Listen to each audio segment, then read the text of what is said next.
What the heck? Wow. I've got a lot to say about that video there. Plus, we got breaking news coming from Norwegian Cruise Line.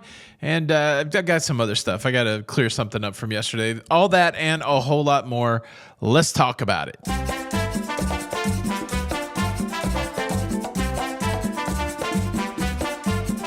Hey, what's up, everybody? Welcome to La Lido Loco. Welcome to your cruise show.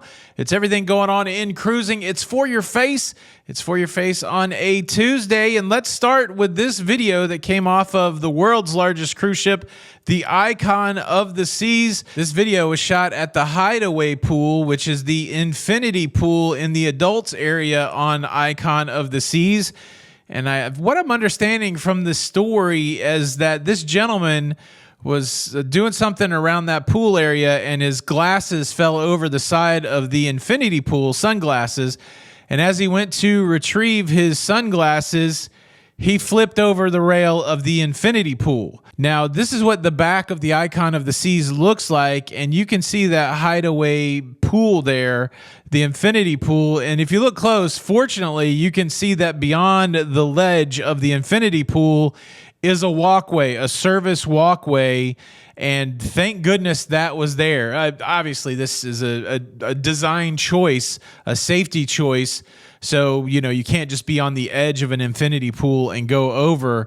But man, I mean, he went over with such aggressiveness, with momentum. Thank goodness he didn't fall further, because that would have been falling directly onto the aft of the ship, right in the middle of the kids area. Crazy week for Icon of the Seas. This event happened on the same cruise where we had a crew member altercation, where a crew member jumped off the Icon of the Seas. Wild, scary stuff. Hopefully that dude is okay. Like I said, I do have a big announcement coming out from Norwegian Cruise Line, but I do want to circle back around to yesterday's show. I covered the story about a couple additions to the Love Boat cruise that's happening on the Regal Princess in November of this year. Talked specifically about Charo being added on along with the regular cast of characters there. I mentioned that it was a Fort Lauderdale-based cruise, which I'm pretty sure that's what I saw in the article, but that's not correct. I had several people reach out and say that Regal Princess Love Boat cruise in November is leaving from Galveston. So if you are interested in going on that cruise, that's a Texas cruise. And then I also want to give you a couple programming notes. It is Tuesday. We're going to do our live shows tonight. So at 8 p.m., we have a exclusive show for people in our Patreon community. So if you're part of the Patreon community, you got the 8 o'clock show tonight. And then at 9 o'clock, we got the big Cruise D Night Live with me and the lovely Jenny B. I'm not sure what we're going to be talking about. I'm cruising over the weekend. I don't know. We'll have to figure it out. But yeah, please, if you want to come be a part of the live conversation, if you have cruise questions, or if you just want to chop it up, we'll be there 8 p.m. for Patreon, 9 p.m. for the bigger YouTube community. I'll be excited to talk to you tonight. And then another programming note is last night I had a conversation, a really nice, almost 1 hour conversation with a cruise ship naturalist, the naturalist that was on my recent Princess cruise. And we had a lot of interesting conversation, got some behind the scenes, what it's like to be someone who's a speaker on a cruise ship. We talked about cruise ships and conservation. We talked about, a lot of things. So I would invite you to check out that. That's over on the Cruise Talk Network. That's the latest La Lido Loca cruise podcast. It exists in video format and in audio format. If you want to listen to it on your podcast, look for the La Lido Loca cruise podcast. If you want to see the video, go over to the Cruise Talk Network.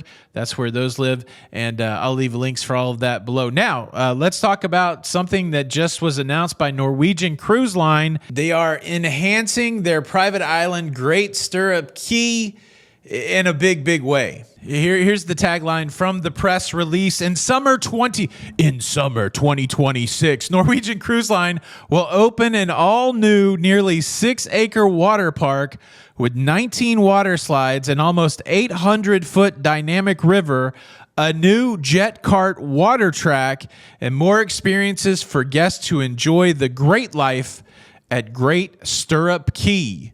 Bum, ba, ba, da. I got a sizzle reel. Do y'all want to see a sizzle reel? I got a sizzle reel from Norwegian. Check this out.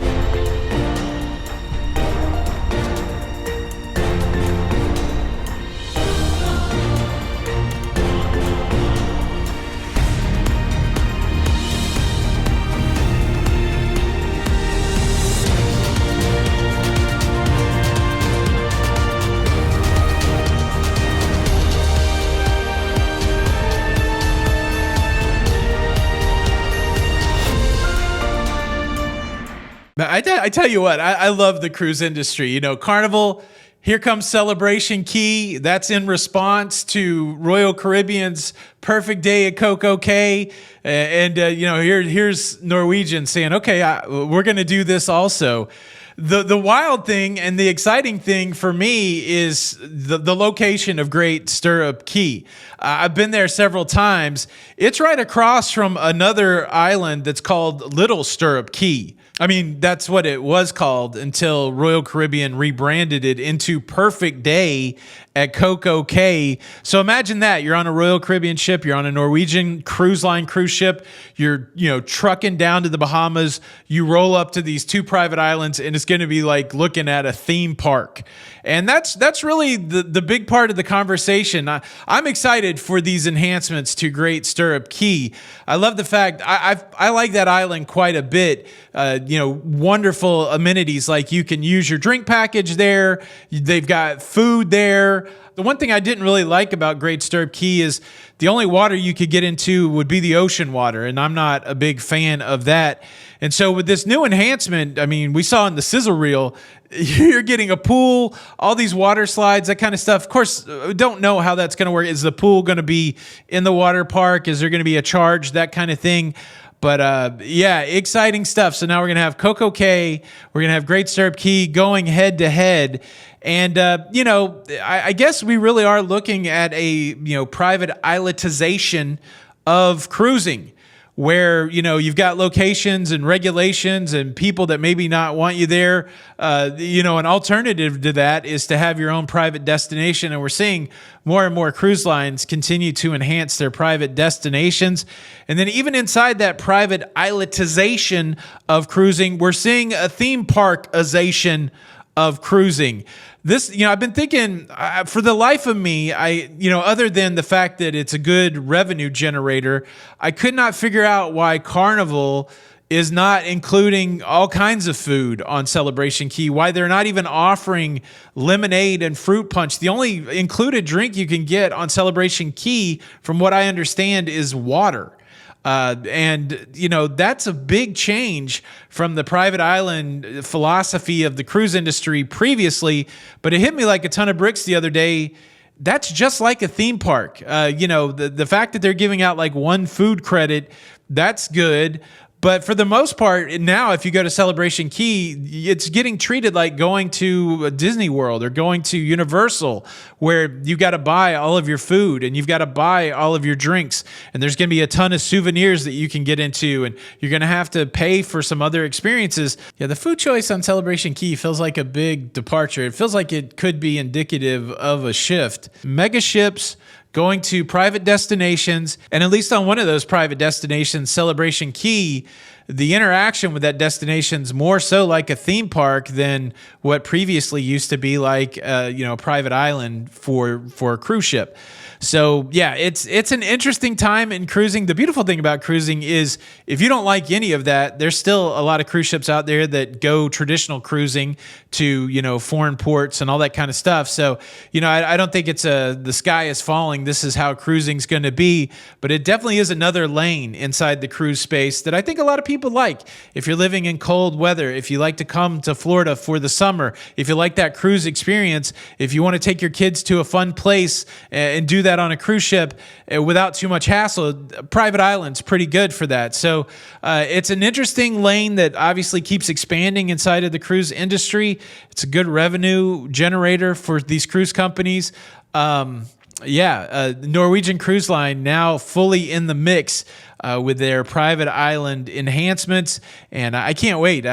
Sign me up. I'm happy to go and check out those enhancements 2026 there at Great Stirrup Cay. What do you guys think? I would love to hear your opinions down in the comments below. Also, real quick, we're getting closer and closer to 300,000 subscribers. That's our big end of the year goal for 2025. We would love for you to be a part of the Local Fam. You can hit that subscribe button, get notified when new shows are coming out. It doesn't cost anything, and it helps us a ton with YouTube. So if you can do that, that would be great. And if you don't like the content, certainly you can unsubscribe later. That's I think that's it. We'll see you tonight on the live shows. Hopefully you'll be there. And now there's really nothing left to do but dance. Get up. Get up.